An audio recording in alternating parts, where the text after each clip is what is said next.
মেয়ে বলে অনেকটা সময় হয়ে এসেছে, আমি নাকি তাকে রোস্ট রান্না করে দেই না। আসলেই কি তাই? বাবা মেয়ের আবদারে আজকে কিন্তু বাসায় অনেক মজার মজার রান্না বান্না হয়েছে। খাবারের আয়োজন দেখে তারা তো বলেই উঠলো যে নাকি বিয়ে বাড়িতে এসেছে, বিয়ে বাড়ির রান্না বান্নার আয়োজন। বিয়ের দাওয়াত তো আর সবসময় পাওয়া যায় না, কিন্তু বিয়ে বাড়ির খাবার তো খেতে ইচ্ছে করে। তো মাঝে মধ্যে বাসায় এভাবে খাবার তৈরি করলে মন্দ কিসের। কি অবস্থা সবার? আশা করছি আল্লাহর রহমতে নিশ্চয়ই সুস্থ আছেন, ভালো আছেন। এই তো আজকে প্রথমেই রান্না করব মেজবান গরুর মাংস, যেটা কিনা চট্টগ্রামের অন্যতম ঐতিহ্যবাহী খাবার। মেজবান মাংস রান্না করার জন্য আমার এখানে যা যা উপকরণ লাগবে আমি কিন্তু সবকিছুই রেডি করে নিয়েছি। আর মেজবান মাংস রান্না করব আজকে রেডিমেড রাঁধুনি মেজবানির মাংসের মশলা দিয়ে। এই তো রান্নায় চলে এলাম। প্রেসার কুকারের ভিতরে দিয়ে দিচ্ছি মাংসগুলো। আমি এখানে 1 কেজির মতো গরুর মাংস নিয়ে নিয়েছি। মেজবানের মাংস রান্নার জন্য যে মাংসটা নেওয়া হয় এটা মূলত একটা মিক্স মাংস থাকে। এখানে থাকবে কলিজা, রান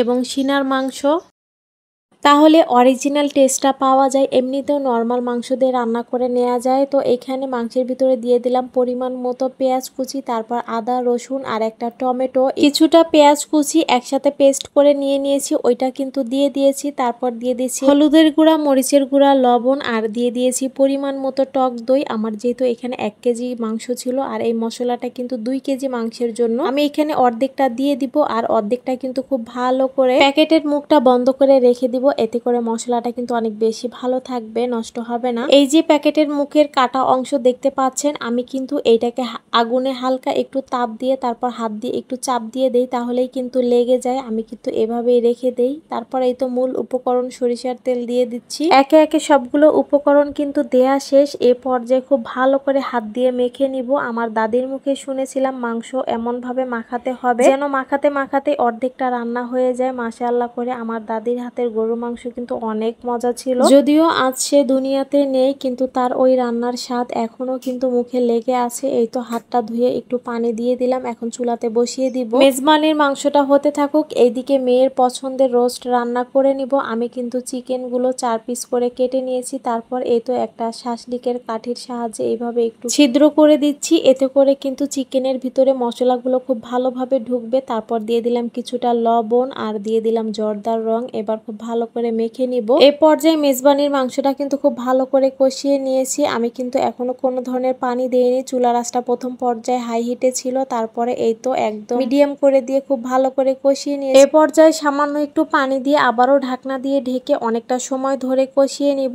এদিকে চিকেন গুলোকে ভেজে নিচ্ছি। খুব বেশি কড়া করে ভাজবো না, হালকা একটু কালার চলে আসলেই কিন্তু নামিয়ে নিব। তারপর এই তো দেখতেই পাচ্ছেন মেজবানের মাংসটা কিন্তু আবারও খুব ভালো করে কষিয়ে নিয়েছি। এ পর্যায়ে দিয়ে দিলাম পরিমাণ মতো পানি। তারপর এই তো প্রেসার কুকারের ঢাকনাটা বন্ধ করে 8 থেকে 10টা সিটি দিয়ে নিব। রোস্টেড চিকেনটা ভাজা হচ্ছে, এদিকে কিন্তু আমি রোস্টের মশলাটা রেডি করে নিব। প্রথমে দিয়ে দিলাম 2 চা চামচের মতো টক দই, তারপর দিয়ে দিলাম আদা রসুন পেস্ট 2 চা চামচ, দিয়ে দিলাম 1 চা চামচের মতো টমেটো সস, তারপরে দিয়ে দিচ্ছি রাঁধুনি রেডি মিক্স রোস্টের মশলা অর্ধেকটা। আমি কিন্তু রোস্ট রান্না করলে এভাবে মশলাটা রেডি করে নেই, কোনো ধরনের বাদাম বাটা দেই না, থাকলে দেই না থাকলে দেই না। এই তো তেলের ভিতরে পেঁয়াজটা খুব ভালো করে ভেজে নিয়েছি। তারপর দিয়ে দিলাম কিছুটা পেঁয়াজ বাটা, আবারও নেড়ে চেড়ে খুব ভালো করে পেঁয়াজটাকে ভেজে নিব, যাতে করে পেঁয়াজের কাঁচা গন্ধটা চলে যায়। আমি কিন্তু অনেক ভালো করে ভেজে নিয়েছি। এবার এখানে রেডি করা মশলাটা দিয়ে দিব আর নেড়ে চেড়ে বেশ অনেকটা সময় কিন্তু কষিয়ে নিব। মশলার বাটিটা ধুয়ে কিছুটা পানি এখানে দিয়ে দিলাম আর মশলাটা কিন্তু খুব ভালো করে কষিয়ে নিব। মশলাটা কষাতে কষাতে দেখবেন খুব সুন্দর একটা স্মেল বের হবে এবং ওপর থেকে অনেকটা তেল ভেসে উঠবে। লবণটা দিয়ে দিলাম, লবণটা বুঝে শুনে দিতে হবে, কেননা চিকেনে কিন্তু অলরেডি লবণ দেয়া আছে। এই তো চিকেন গুলো দিয়ে দিলাম। এবার নেড়ে চেড়ে ঢাকনা দিয়ে ঢেকে কিছুটা সময় কষিয়ে নিব। হঠাৎ করে মেয়ে বলে উঠলো আমি নাকি তাকে অনেকটা সময় হয়েছে রোস্ট রান্না করে দেই না, যেহেতু তারা 2 ভাই বোনই চিকেন খেতে অনেক বেশি পছন্দ করে আর রোস্ট হলে তো কোনো কথাই নেই। সত্যি চিন্তা করে দেখলাম অনেকটা সময় হয়ে গিয়েছে। আমি কিন্তু বাসায় রোস্ট রান্না করি না, শর্টকাট ভাবে বিরিয়ানিটাই বেশিরভাগ রান্না করা হয়। নিজের থেকে রেগুলার যে রান্নাগুলো হয় সেগুলোই করি,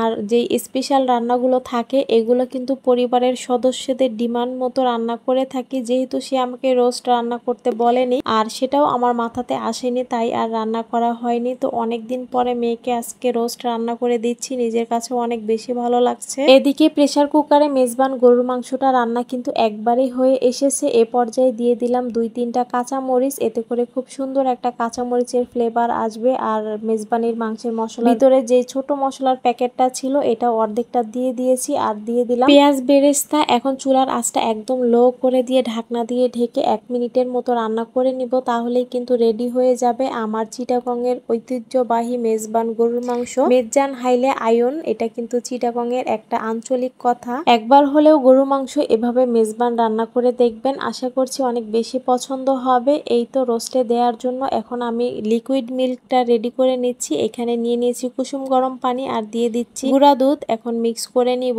এক এক দেশের মানুষ এক এক ধরনের খাবার খেয়ে থাকে, যার যার অঞ্চলের খাবার তার কাছে প্রিয়, কিন্তু এই মেজবান মাংসটা কিন্তু গরম ভাতের সাথে আমার কাছেও অনেক বেশি ভালো লাগে। এই তো চিকেনটা খুব ভালো করে কষিয়ে নিয়েছি, এখন লিকুইড মিল্কটা দিয়ে নিব। আমি কিন্তু কোনো ধরনের পানি দেইনি, চুলার আঁচটাকে একটু কম করে দিয়ে খুব ভালো করে কষিয়ে নিয়েছি। দুধটা দিয়ে একটু নেড়ে চেড়ে মিক্স করে ঢাকনা দিয়ে ঢেকে চুলার আঁচটা মিডিয়ামে রেখে জাল করে নিব। যখনই ঝোলটা এ পর্যায়ে চলে আসবে পরবর্তী উপকরণগুলো দিয়ে দিব। প্রথমেই দিয়ে দিলাম কিছুটা কাঁচামরিচ, এতে করে কাঁচামরিচের খুব সুন্দর একটা ফ্লেভার আসবে। দিয়ে দিলাম স্বাদ মতো চিনি আর দিয়ে দিলাম গুঁড়া দুধ, পেঁয়াজ বেরেস্তা।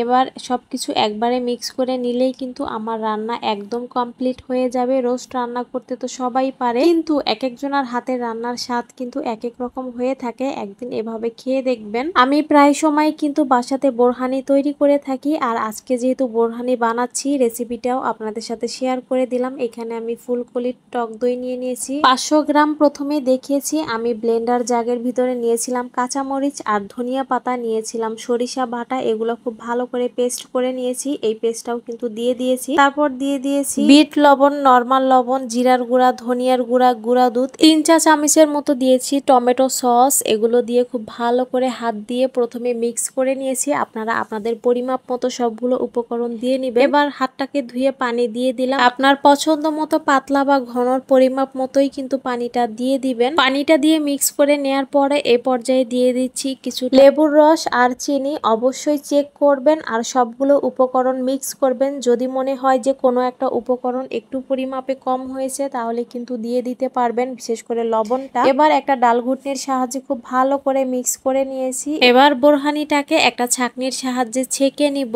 তাহলেই কিন্তু বোরহানিটা একদমই রেডি হয়ে যাবে। হাজবেন্ড অনেক শখ করে আমাকে এই গ্লাসের সেটটা কিনে দিয়েছিল। আমি যখনই বোরহানি বানিয়ে এই গ্লাসে তাকে সার্ভ করি সে কিন্তু অনেক বেশি খুশি হয়ে যায়। আর আমার হাতের বোরহানি নাকি তার কাছে অনেক বেশি পছন্দ হয়, অনেক বেশি ভালো লাগে আমাকে বলে। আপনারা যদি আমার মতো বোরহানি খেতে পছন্দ করেন তাহলে একবার বানিয়ে দেখতে পারেন আর প্রশংসা নিয়ে নিতে পারেন। এই তো আজকের আমার রান্না বান্না। এই তো ছিল গরুর মাংসের মেজবান, যেটা কিনা খেতে অনেক বেশি মজা হয়েছিল। গরুর মাংসের মেজবান আর রোস্ট কিন্তু আমি সার্ভ করেছিলাম সাদা পোলাওয়ের সাথে, যেটার রেসিপি আমি আপনাদের সাথে শেয়ার করিনি। সাদা পোলাও তো কম বেশি সবাই রান্না করতে পারে, সেজন্যই আর কি শেয়ার করা হয়নি। এই তো সবগুলো খাবার পরিবেশন করছি, দুপুরে খাওয়া দাওয়া করে নিব। যদিও ভিডিওটা ছিল বেশ অনেক আগের, আজকে আপনাদের সাথে শেয়ার করছি। কোনো এক শুক্রবারের ভিডিও ছিল এটি। সারার বাবা বাসাতে ছিল আর তাদের আবদারে এই সমস্ত রান্না বান্নাগুলো করেছিলাম। তাদের আবদার রাখতে পেরে আমার কাছে তো অনেক বেশি ভালো লেগেছিল। আর আমার ভিডিও দেখে আপনাদের কেমন লাগলো অবশ্যই সেটা কমেন্টস করে জানাবেন। আজকে তাহলে এই পর্যন্তই, সবাই ভালো থাকবেন।